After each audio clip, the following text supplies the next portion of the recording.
The alarm clock's shrill cry pierced through Harold Mitchell's apartment at 6:30 a.m., dragging him from the same nightmare that had visited him for the past 15 years. Sand, heat, the metallic taste of fear, the phantom weight of his rifle across his chest. He jolted awake, his right hand instinctively reaching for the Glock that no longer rested on his nightstand. Afghanistan, he whispered to the empty room. A ritual that grounded him back to reality. You're in Chicago. You're safe. The word safe felt hollow in his mouth. Harold sat up slowly, his weathered hands gripping the edge of the mattress, as he waited for the world to stop spinning. At 65, his body kept score of every mile he'd marched through the Kandahar desert, every explosion that had rattled his bones, every sleepless night standing watch. The phantom pain in his left leg, or where his left leg used to be, flared to life like a cruel morning greeting. He reached for the prescription bottle on his nightstand, fingers trembling slightly as he counted out the pills. 2 for pain, 1 for anxiety, another for sleep that rarely came naturally anymore. The rainbow of medications had become his morning ritual, each tablet a small surrender to the invisible wounds that no Purple Heart could heal. The prosthetic leg leaned against the wall beside his bed, a monument to that October morning in 2011 when his convoy hit an IED outside Kabul. Harold had been the lucky one. He'd survived. 3 of his brothers hadn't been so fortunate. Their names were etched into his memory deeper than any headstone. Rodriguez, Patterson, young kids, really. They'd called him Pops, even though he'd only been 50 then. With practiced efficiency, Harold rolled up his left pant leg and began the process of attaching the prosthetic. The silicone liner, the careful positioning, the click of the locking mechanism. 20 minutes later, he was upright, testing his weight distribution with the cautious movements of a man who'd learned that balance was something that could be lost in an instant. The apartment around him was sparse but clean, a studio efficiency that reflected his military training more than any sense of home. The walls were bare except for a single framed photograph, his unit in full gear, squinting against the Afghan sun. Harold stood in the back row, his arm around Rodriguez's shoulder, both of them grinning at some joke he could no longer remember. On the dresser, partially hidden behind a stack of medical bills, sat his Purple Heart in its blue velvet case. Some days he looked at it and felt pride.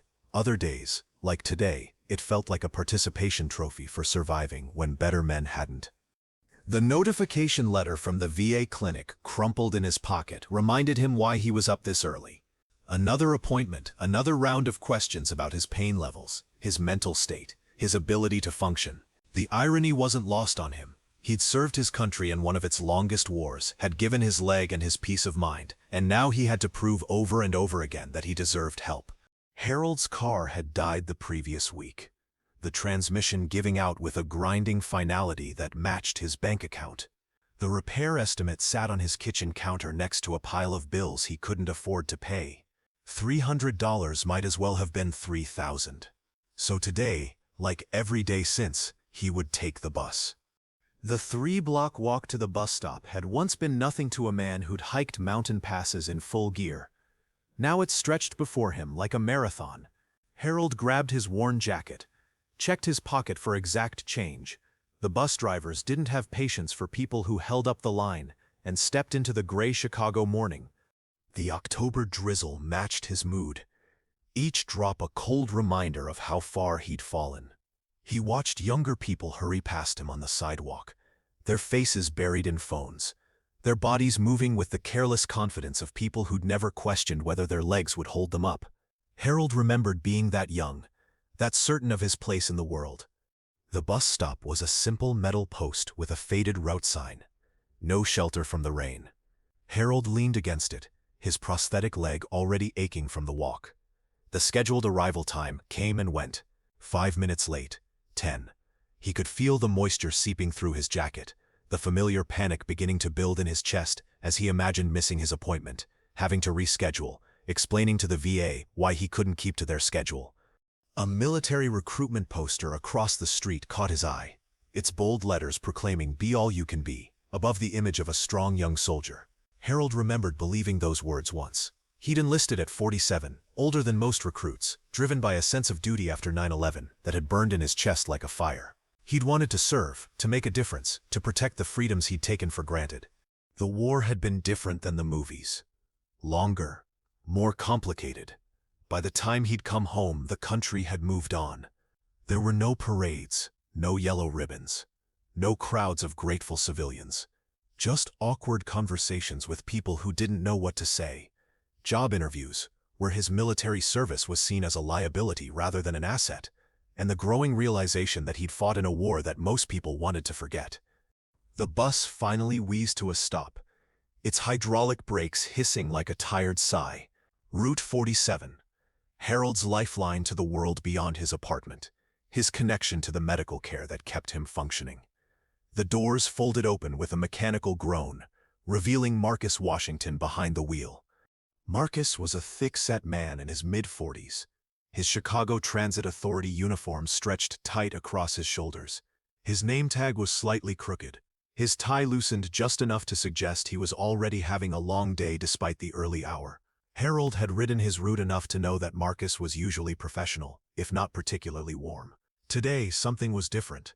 The man's jaw was tight, his knuckles white on the steering wheel. "Morning," Harold said quietly, beginning the slow process of climbing the bus steps. Marcus glanced at his watch and drummed his fingers on the dashboard. "Come on, Pops. Let's move it along." Harold's prosthetic leg made the climb awkward, each step a careful calculation of balance and momentum. He gripped the handrail tighter, his knuckles showing white through the weathered skin. Behind him, he could hear other passengers boarding, their feet shuffling impatiently on the wet pavement. "I've got exact change," Harold said, fumbling in his pocket for the bills and coins he'd carefully counted out that morning.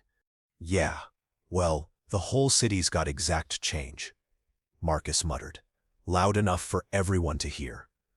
"Doesn't mean we've got all day." Harold's fingers, still trembling slightly from the morning medication, struggled with the damp bills. One fluttered to the floor, and as he bent to retrieve it, his prosthetic leg locked up momentarily. The familiar whir of the mechanical joint seemed to echo in the sudden silence of the bus. The notification letter from the VA clinic, crumpled in his pocket, reminded him why he was up this early. Another appointment, another round of questions about his pain levels, his mental state. "Jesus Christ," Marcus said, his voice carrying the weight of a man at the end of his rope. "Come on, Pops. You're holding everyone up. Some of us got places to be." The words hit Harold like a physical blow. He straightened slowly, his face burning with shame, and carefully deposited his fare into the machine. The mechanical counting seemed to take forever, each coin clinking like a small judgment. Behind him, Harold could hear the whispered conversations of other passengers, their annoyance palpable in the confined space. A young woman in a business suit checked her watch with exaggerated irritation. Her perfectly manicured nails tapped against her phone case as she typed what looked like an angry text message. "Seriously?" she said to no one in particular. "I'm going to be late for my meeting." But it was the teenager in the third row who delivered the final humiliation.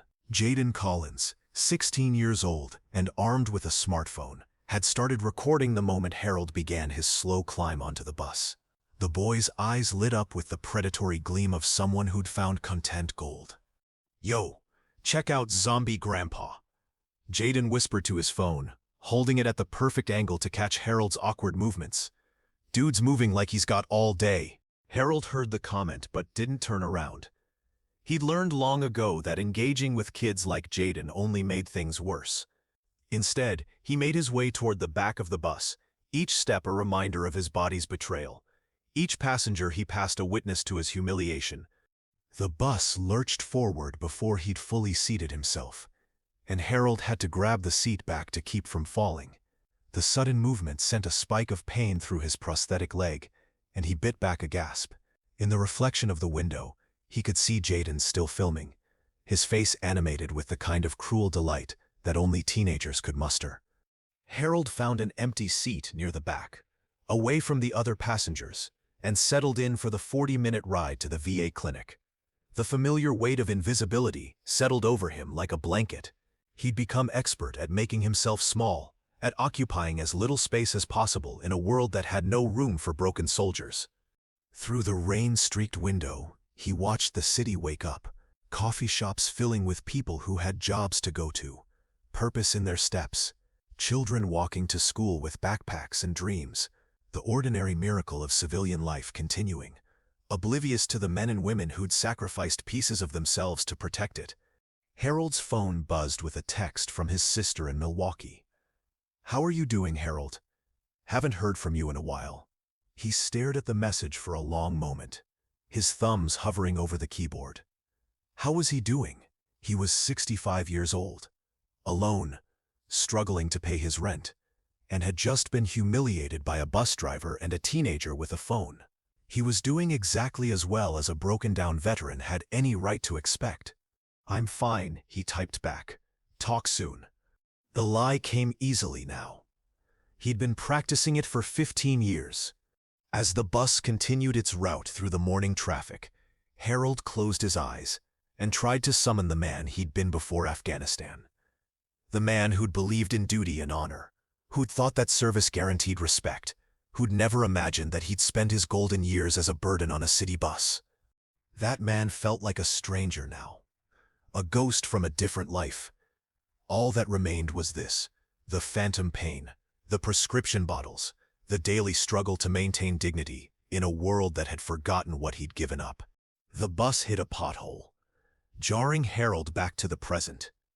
Somewhere behind him, he could hear Jaden's phone pinging with notifications. The boy was probably already posting the video, adding hashtags, turning Harold's humiliation into entertainment for strangers on the internet. Harold Mitchell, Purple Heart recipient, veteran of Operation Enduring Freedom, hero to no one, stared out the window at the passing city and wondered if this was all there was left. The slow decline, the daily humiliations, the gradual erasure of everything he'd once been. He touched the Purple Heart in his pocket, feeling its familiar weight through the fabric. For the first time in years, he seriously considered throwing it away.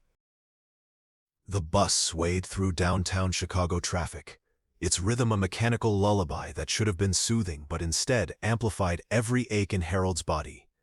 He sat in the back corner, invisible to the world rushing past the rain-streaked windows, watching the ordinary miracle of civilian life unfold on the sidewalks below. 20 minutes into the ride, Harold's phone buzzed again. This time it wasn't his sister. It was a notification from Facebook, something he rarely checked but had kept active at the insistence of his nephew. The alert made his stomach clench. "You've been tagged in a video." His hands trembled as he opened the app, though he already knew what he would find. There he was, frozen in a moment of digital amber. Harold Mitchell, stumbling slightly as he climbed the bus steps, his prosthetic leg clearly visible beneath his rain-soaked khakis. The video had been posted by Jaden Collins with the caption "Zombie Grandpa taking forever to get on the bus," followed by laughing faces and hashtags about slow motion, Chicago Transit, and old people. The mocking symbols felt like tiny knives. Already the video had 17 likes and 4 comments, each one a small cruelty wrapped in casual indifference. Harold's chest tightened as he read the comments. Strangers making jokes about his age, his speed, his obvious disability. Someone had shared it to their own timeline with the comment, "This is why I drive." Another had tagged 3 friends with crying, laughing faces. To them, he wasn't a person, he was content, a momentary distraction in their scrolling lives. The notification sound had drawn the attention of other passengers. The businesswoman glanced his way, her perfectly sculpted eyebrows raised in mild curiosity before she returned to her own phone. Harold quickly closed the app, but the damage was done. The video was out there now, spreading through the digital ecosystem like a virus, carrying his humiliation to audiences he would never meet. As the bus continued its route, Harold's mind drifted backward, pulled by the familiar undertow of memory that always seemed strongest when he felt most alone. He thought about his homecoming from Afghanistan in 2012, how different it had been from the movie versions he'd grown up watching. There had been no crowds of grateful civilians, no brass bands, no parade down Main Street, just a handful of family members at the airport, their faces carefully arranged in expressions of relief and something that might have been pity. The war had been deeply unpopular by then, a complex mess of politics and insurgency that most Americans had grown tired of hearing about. Harold remembered the awkward conversations at family gatherings, the way people's eyes would glaze over when he mentioned his service, the inevitable pivot to safer topics like weather or sports. His sacrifice had been real, his wounds were real, but somehow the war itself had become an uncomfortable truth that the country preferred to forget. Unlike the veterans of more popular conflicts, Harold and his brothers had returned to a nation that was ready to move on. The yellow ribbon magnets had faded on car bumpers, the flag pins had disappeared from lapels, and the phrase "thank you for your service" had become a reflexive politeness rather than genuine gratitude. They were yesterday's heroes in a country that had already turned the page. The bus hit another pothole, jarring Harold back to the present. Ahead of him, 3 stops away from his destination, he could see Jaden showing the video to another passenger, both of them laughing at something on the screen. The sound of their laughter felt like fingernails on a chalkboard, each giggle a reminder of how far he'd fallen from the man who'd once commanded respect in the desert mountains of Afghanistan. Harold's reflection in the window showed him a stranger. When had his shoulders become so stooped? When had his face become so lined with pain and disappointment? The man staring back at him bore little resemblance to the confident soldier in the photograph on his dresser. That man had stood tall, had believed in something greater than himself, had been certain that his service mattered. The phantom pain in his left leg flared again, a cruel reminder of the morning when everything had changed. He could still remember the sound of the explosion, the way the world had gone silent and then exploded into chaos. Rodriguez had been driving, Patterson in the passenger seat, Young in the gunner's turret. Harold had been in the back, going over intelligence reports, when the IED had detonated beneath their vehicle. He'd awakened in a field hospital 3 days later, his left leg gone below the knee, his 3 brothers reduced to flag-draped coffins and grief-stricken families. The doctors had told him he was lucky. The word lucky had haunted him ever since. Lucky to be alive, lucky to have survived, lucky to have his life reduced to prescription bottles and phantom pain and the daily struggle to maintain dignity in a world that had forgotten what he'd given up. The bus lurched to a stop, and Harold watched more passengers climb aboard. A young mother with a crying toddler, an elderly man with a walker, a group of college students with backpacks, and the easy confidence of people who'd never questioned whether their bodies would betray them. Each new face was a reminder of the ordinary lives continuing around him, the civilian world that had moved on while he remained trapped in the aftermath of a war that felt increasingly distant and pointless. As the bus approached his stop, Harold began the careful process of preparing to disembark. He shifted his weight, testing the prosthetic leg's response, mentally calculating the steps required to reach the front of the bus. The simple act of standing up had become a production, a performance of normalcy that required concentration and effort. But as he reached into his jacket pocket for his phone, his fingers found something else first. The small bottle of prescription painkillers he'd been taking for the phantom pain. The bottle slipped from his trembling fingers, hitting the floor with a plastic rattle that seemed to echo through the bus like a gunshot. Pills scattered across the narrow aisle. Small white tablets that represented his daily struggle with pain, his dependence on medication, his inability to function without chemical assistance. The pharmacy label was clearly visible. Harold Mitchell, oxycodone. Take as needed for pain. His most private struggle had become public in an instant. Harold dropped to his knees, his prosthetic leg protesting the sudden movement, and began frantically gathering the scattered pills. Other passengers stepped around him, some with barely concealed annoyance, others with the careful politeness of people who didn't want to get involved.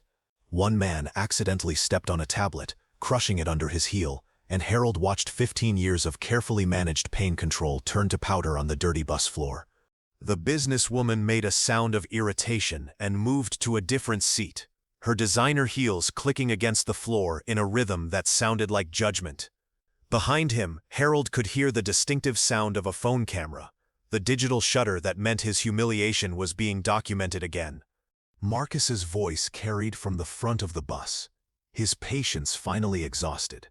The driver's words were few but cutting, his tone suggesting that Harold was not just an inconvenience, but a burden on everyone around him. The other passengers murmured their agreement, a chorus of urban frustration that painted Harold as the villain in their morning commute. As Harold struggled to retrieve the last of the pills, his prosthetic leg gave a mechanical whir and locked up momentarily. The sound was alien in the confined space, a reminder that he was part machine now, dependent on technology for the basic human function of walking. He felt the weight of every stare, every whispered comment, every digital recording of his failure. Finally, Harold managed to collect most of the pills back into the bottle, though several had been crushed or were too dirty to salvage.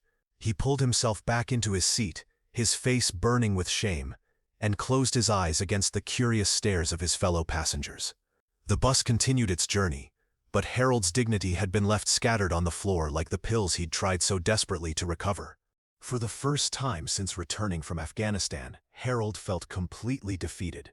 Not by the Taliban, not by the IED that had taken his leg, not by the nightmares that visited him every night, but by the casual cruelty of ordinary people going about their ordinary lives. He'd survived a war, but he was being destroyed by a bus ride. The weight of the Purple Heart in his pocket felt heavier now, less like an honor and more like a burden. What was the point of medals and ribbons when the country they represented had no place for the people who'd earned them? What was the point of service when the served had moved on to other concerns, other wars, other heroes? Harold opened his eyes and stared at his reflection in the window again. The man looking back at him was broken in ways that went far beyond his missing leg. This was what defeat looked like, not the dramatic fall of a warrior in battle, but the slow erosion of dignity in the face of indifference and casual cruelty. The bus approached the medical district, and Harold prepared himself for another performance of normalcy. He would get off the bus, walk to his appointment, answer the same questions about his pain levels and mental state, and pretend that he was coping with the transition to civilian life. He would smile and nod, and say all the right things, because that's what was expected of him. But deep inside, where the real wounds festered, Harold Mitchell was disappearing. The man who'd once believed in duty and honor and the nobility of service was being erased, one humiliation at a time, until all that remained was this: a broken-down veteran struggling to maintain his dignity on a city bus, while teenagers turned his pain into entertainment. The bus hissed to a stop, and Harold began the careful process of standing up. Around him, the other passengers gathered their belongings and prepared to continue their lives, their brief encounter with his struggle already forgotten. But Harold knew that somewhere in the digital world, his humiliation was just beginning its viral journey, carrying his shame to audiences he would never meet. He touched the Purple Heart one more time, feeling its familiar weight through the fabric of his jacket. For the first time since receiving it, the metal felt like something he wanted to be rid of, a reminder of promises broken and sacrifices forgotten. As he prepared to step off the bus and face another day of being invisible, Harold seriously considered what it would feel like to throw it away. The bus wheezed to a stop in the heart of Chicago's medical district, its hydraulic brakes sighing like a tired old man settling into his chair. Harold Mitchell prepared himself for the familiar ritual of disembarking, the careful calculation of steps, the grip on the handrail, the weight distribution across his prosthetic leg. Around him, other passengers gathered their belongings with the practiced efficiency of people who took mobility for granted. Harold rose slowly, testing his balance, and began the measured walk toward the front of the bus. Each step was deliberate, controlled, a performance of normalcy that required every ounce of his concentration. The businesswoman pushed past him with barely concealed impatience, her designer heels clicking against the floor in a staccato rhythm that spoke of places to be and people to impress. As Harold reached the front of the bus, Marcus avoided eye contact, his fingers drumming against the steering wheel, as if counting the seconds until his problem passenger would finally exit.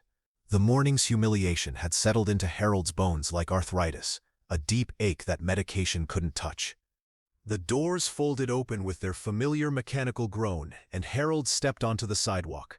The rain had stopped, but the air still carried the scent of wet pavement and urban exhaust. He stood for a moment, adjusting to the transition from the bus's artificial environment to the real world when he heard the approaching footsteps. They were different from the hurried shuffle of commuters or the casual pace of tourists. These footsteps had a precision to them, a measured cadence that spoke of military training and maintained discipline. Harold turned slightly, his peripheral vision catching a glimpse of crisp fabric and polished leather. Staff Sergeant Maria Santos approached the bus stop with the bearing of someone who understood that posture was a form of communication. Her army dress uniform was immaculate, despite the damp morning air, the blue fabric pressed to razor-sharp creases, the brass buttons catching what little sunlight filtered through the overcast sky.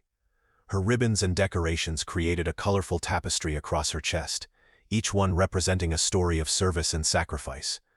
Maria was 28 years old, though her eyes held the weight of someone who had seen far more than her years should have allowed. Her dark hair was pulled back in a regulation bun, her cap positioned at the precise angle required by military protocol.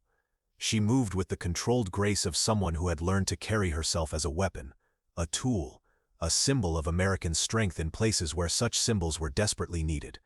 She had been returning from a ceremony at Arlington National Cemetery, where she had stood at attention while another fallen soldier was laid to rest. The ceremony had been for Corporal James Martinez, a medic who had died in her arms during a firefight in Fallujah 6 years earlier. The memory of that day still visited her dreams, the weight of his body as he slipped away despite her best efforts to save him. As Maria approached the bus, fishing in her pocket for exact change, her trained eyes swept the area with the unconscious awareness of someone who had learned to assess threats and opportunities in a split second. That's when she saw him, an older man standing near the bus stop, his posture carrying the unmistakable signature of military service, despite his civilian clothes. There was something about the way he held himself, the careful control of his movements, the pride that persisted despite what looked like significant physical challenges. Maria's gaze moved to his left leg, noting the slight mechanical whir of a prosthetic device, the way he favored his right side when shifting weight. She had seen similar injuries in her fellow veterans, the aftermath of IED explosions that had become the signature wound of their generation's wars. But it was his face that stopped her cold. The profile, the set of his jaw, the way he carried himself despite obvious pain, it triggered a memory that had been buried under years of subsequent experiences and trauma. Maria's breath caught in her throat as recognition dawned, impossible but unmistakable. The last time she had seen this man, he had been younger, healthier, standing in a briefing room at Forward Operating Base Chapman in Afghanistan. He had been wearing BDUs then, not the worn civilian clothes he wore now, and his hair had been dark instead of the silver gray that crowned his head today. But the eyes were the same, the bearing was the same, the quiet dignity that had made him memorable even in a war zone filled with memorable people. Maria's mind raced back to 2016, to a sweltering day in Fallujah, when her convoy had been preparing to move through a particularly dangerous section of the city. She had been a specialist then, young and eager and terrified in equal measure. The intelligence brief had come down from higher headquarters, flagging a specific route as compromised. An IED had been detected and neutralized. 3 American lives saved by information that had traveled through channels she barely understood. The intelligence analyst who had processed that information, who had connected the dots between intercepted communications and suspicious activity patterns, had been a contractor working out of a secure facility hundreds of miles away. His name had been Harold Mitchell, and according to the brief he was a veteran of the early Afghan campaign who had transitioned to intelligence work after his military service. Maria had never met him personally, but she had seen his photograph in the intelligence files, and she had never forgotten the face of the man whose work had saved her life. The convoy that would have taken her route had been destroyed by a secondary IED 30 minutes later. 3 soldiers had died, but Maria and her team had lived because Harold Mitchell had been doing his job with the same precision and dedication that had defined his military service. She had tried to find him after returning stateside, had made inquiries through official channels, but the intelligence community was a maze of classified programs and compartmentalized information. Harold Mitchell had disappeared into the bureaucratic shadows, another veteran who had served his country and then faded into anonymity. Now, 6 years later, he was standing at a bus stop in Chicago, looking like a man who had been ground down by circumstances beyond his control. The proud soldier she remembered from his file photo had been replaced by someone who looked defeated, invisible, forgotten by the country he had served so faithfully. Maria's hand moved instinctively to her pocket, where she kept the letter she had written to him years ago but never sent. It was a simple expression of gratitude, an acknowledgement of debt that could never be repaid, a recognition of sacrifice that had gone unnoticed by everyone except the 3 soldiers who had lived because of his vigilance. She boarded the bus, her mind racing as she processed the implications of this impossible coincidence. The bus was the same one Harold had just exited, the same route he had been riding, the same driver who had shown such casual cruelty to a man who deserved better. Maria's training kicked in, the same analytical skills that had made her an effective medic now focused on understanding the situation she had just witnessed. The other passengers on the bus were settling into their seats, their faces showing the typical urban indifference that marked the daily commute. A teenager near the back was still looking at his phone, presumably at the video that had captured Harold's humiliation. A businesswoman was typing furiously on her device, her earlier irritation still evident in her posture. Maria paid her fare and found a seat near the front, her mind working through the protocols of approaching a fellow veteran. She had been trained in the delicate art of reaching out to struggling soldiers, of offering help without damaging pride, of building bridges across the gaps that war had created in people's lives. As the bus pulled away from the stop, Maria watched through the window as Harold began his slow walk toward the VA Medical Center. His gait was careful, measured, the walk of a man who had learned to navigate the world on terms that were not entirely his own. Every step seemed to require conscious effort, every movement a small victory against the limitations that had been imposed on him by his service. Maria's reflection in the window showed her own face, young and strong and carrying the visible markers of military success. Her ribbons and decorations told the story of a career that was still ascending, of battles fought and won, of a country that had recognized her service and valued her contribution. The contrast with Harold's current situation was stark and painful. She thought about the ceremony she had just left, the honored dead who had been celebrated with full military honors, the families who had received folded flags and grateful thanks from a nation that remembered their sacrifice.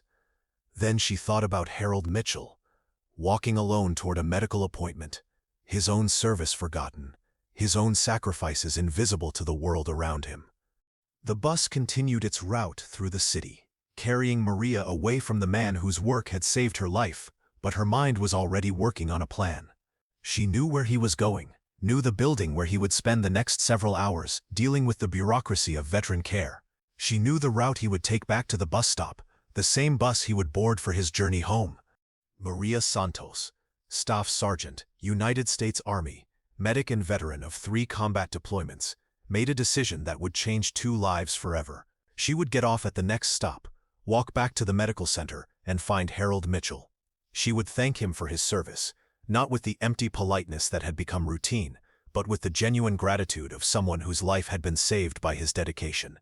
More than that, she would restore something that had been taken from him, the recognition that his service had mattered, that his sacrifice had meaning, that someone remembered what he had given up for his country. In a world that had forgotten Harold Mitchell, Maria Santos would be the one person who remembered not just his name, but the lives he had saved through his quiet, unrecognized heroism. The bus pulled to the next stop, and Maria stood up, her movements crisp and purposeful. She had a debt to pay, a story to tell, and a fellow veteran to honor.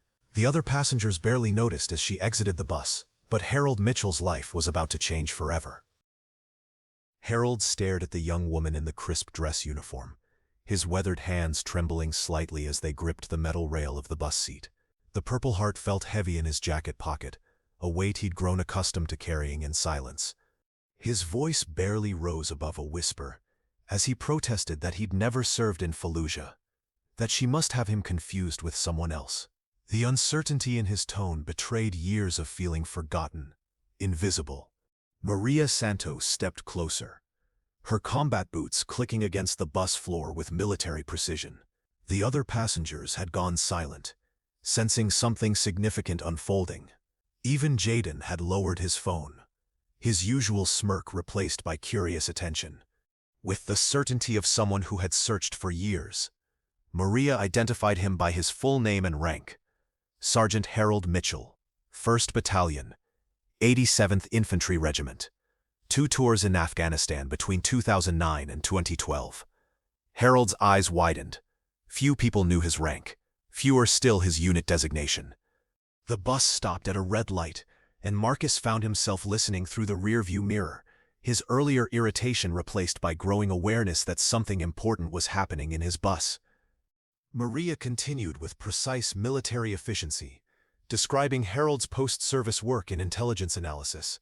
Civilian contractor, security clearance maintained, specializing in IED threat assessment.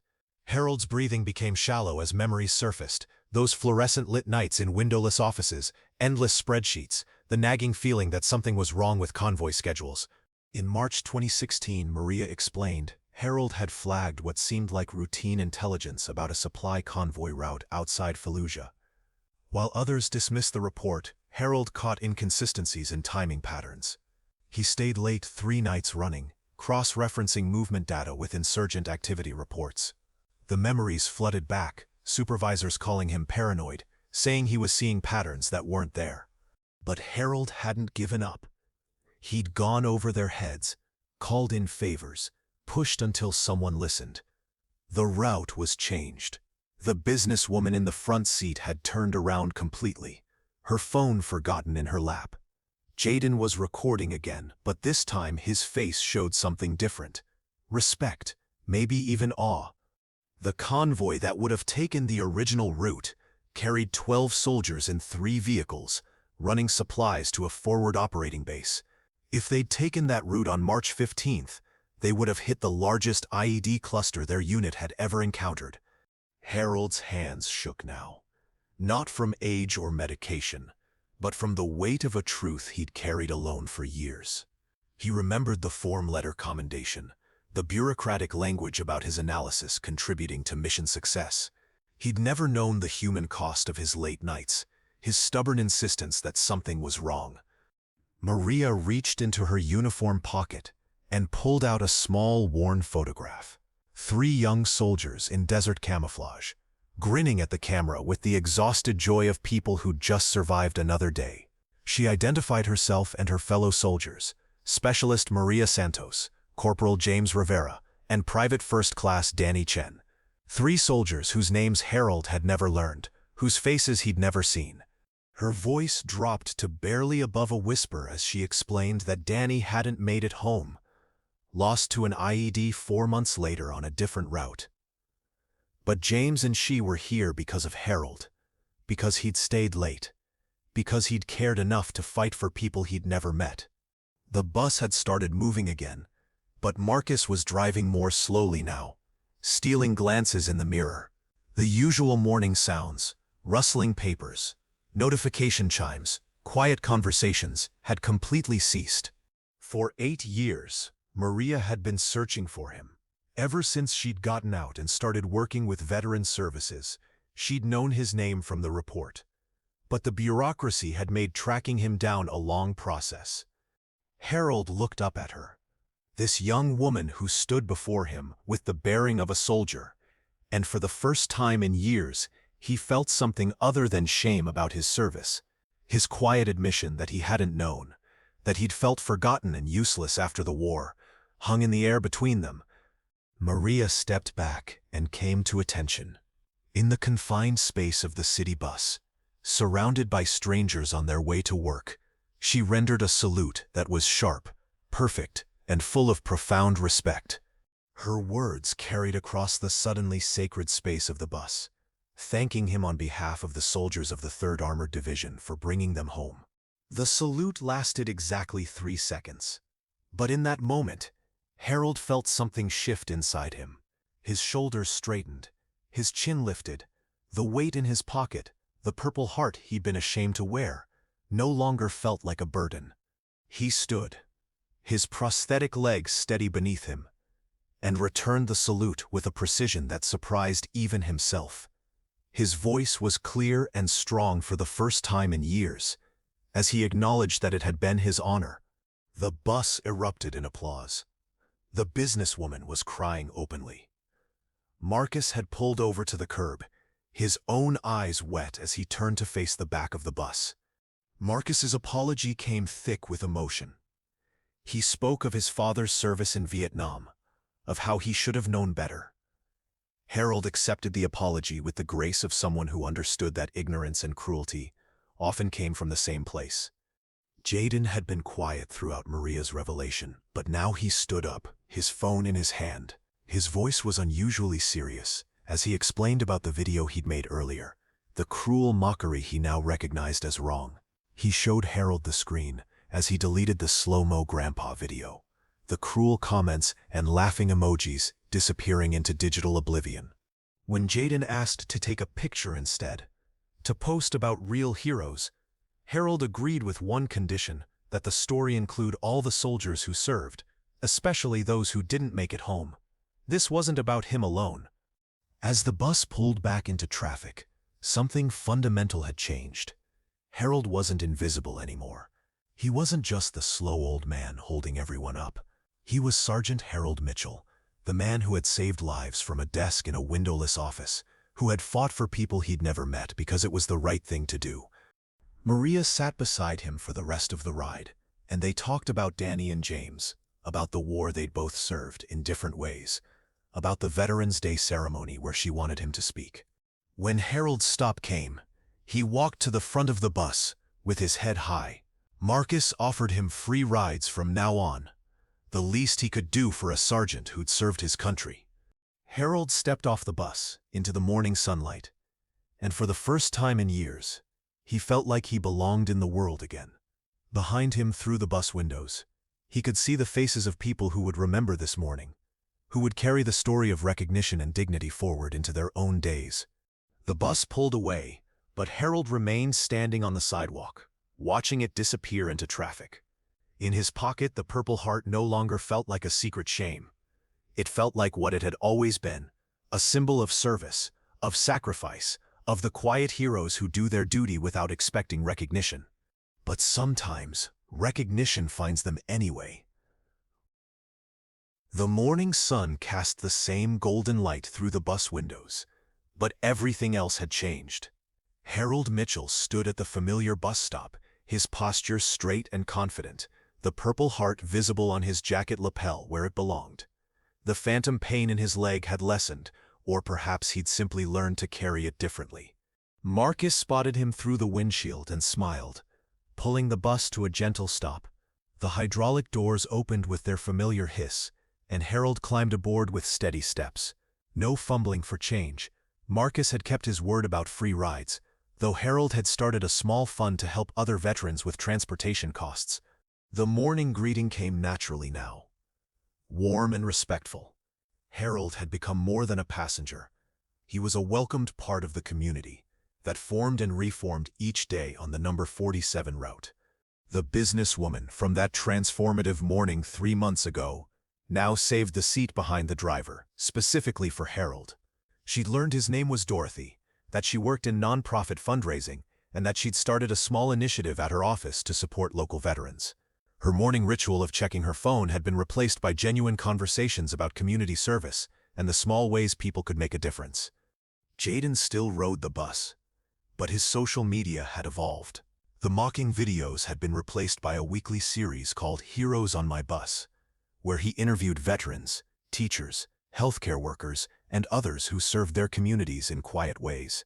His follower count had grown, but more importantly, the comments section had become a place of respect rather than ridicule. The seat across from Harold was occupied by Tommy Rodriguez, a 24-year-old Marine who'd lost his right arm in Syria. Harold had noticed him 3 weeks ago, the telltale signs of a veteran struggling with civilian life. The way he sat apart from others, the defensive posture that came from feeling judged and misunderstood. Harold had approached him slowly, carefully, the way one veteran recognizes another. No dramatic revelations or public ceremonies this time. Just quiet understanding passed between two men who'd served in different wars but carried similar wounds. They'd started talking about practical things, VA benefits, job placement programs, the Veterans Center where Maria now worked. Tommy was heading to his second week at a new job, one Harold had helped him find through the network of connections that had grown around him since Maria's recognition. The young Marine still struggled with crowds and sudden noises, but Harold had taught him the breathing techniques that helped manage the anxiety, the small rituals that made public spaces feel safer. Harold's own transformation had been gradual but profound. The Veterans Day ceremony where Maria had invited him to speak had been the beginning. Standing before an audience of service members, families, and community leaders, he'd found his voice again. Not the quiet, apologetic whisper of a man who felt forgotten, but the clear, steady tone of someone who understood his place in the world. The speech had been covered by the local news, and calls had started coming in.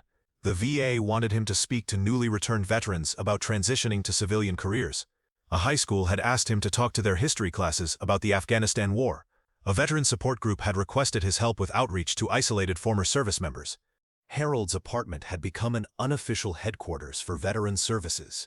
His phone rang regularly with calls from former soldiers seeking advice, assistance, or simply someone who understood.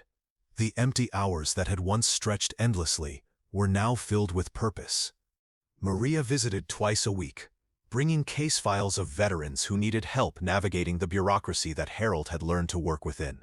Together, they developed a system for connecting isolated veterans with resources, jobs, and community. The intelligence analysis skills that had saved lives in a windowless office now saved lives in a different way, identifying patterns of need, connecting disparate resources, solving problems that others missed. The bus approached downtown, passing the medical district where Harold's transformation had begun. He thought about that morning 3 months ago, how close he'd come to giving up entirely. The Purple Heart in his pocket had felt like a weight then, a reminder of failure and irrelevance. Now it felt like what it had always been, a symbol of service that connected him to something larger than himself. Marcus announced the downtown stop, and Harold prepared to disembark. His destination was the Veterans Center, where he'd spend the morning helping Tommy and others navigate job applications, where he'd review cases with Maria, where he'd continue the work that had given his life meaning again. As he stood to leave, Harold noticed a new passenger boarding, an older woman struggling with a walker, moving slowly as other passengers waited impatiently. The familiar scene triggered memories, but this time Harold was in a position to act. He caught Marcus's eye and nodded toward the woman. Marcus understood immediately, offering assistance and patience while Harold helped her find a seat. The woman thanked him quietly, and Harold saw in her eyes the same gratitude he'd felt when Maria had recognized his service. Recognition, he'd learned, was a gift that multiplied when shared. The dignity Maria had restored to him had become dignity he could offer to others. The woman thanked him quietly, and Harold saw in her eyes the same gratitude he'd felt when Maria had recognized his service. Recognition, he'd learned, was a gift that multiplied when shared. The dignity Maria had restored to him had become dignity he could offer to others. Harold stepped off the bus into the morning sunlight, but this time he wasn't alone. Tommy walked beside him, no longer the isolated young veteran who'd boarded the bus 3 weeks ago. Behind them, through the bus windows, Harold could see the faces of people who'd learned that heroism wasn't always dramatic or public, that sometimes it was found in the quiet persistence of those who served without seeking recognition. The bus pulled away, carrying its passengers toward their destinations, but the community it had fostered remained. Harold walked toward the Veterans Center with the steady gait of a man who'd found his place in the world again, his purpose renewed not by a single moment of recognition, but by the daily choice to serve others as he had been served. In his pocket, the Purple Heart rested easily, no longer a burden of shame, but a reminder of the truth he'd learned, that service never ends, it only changes form. And sometimes, if you're fortunate enough, the world finds a way to honor that service, to transform isolation into connection, invisibility into recognition, and one man's quiet dignity into a community's shared strength. Subscribe if you want more stories made with heart.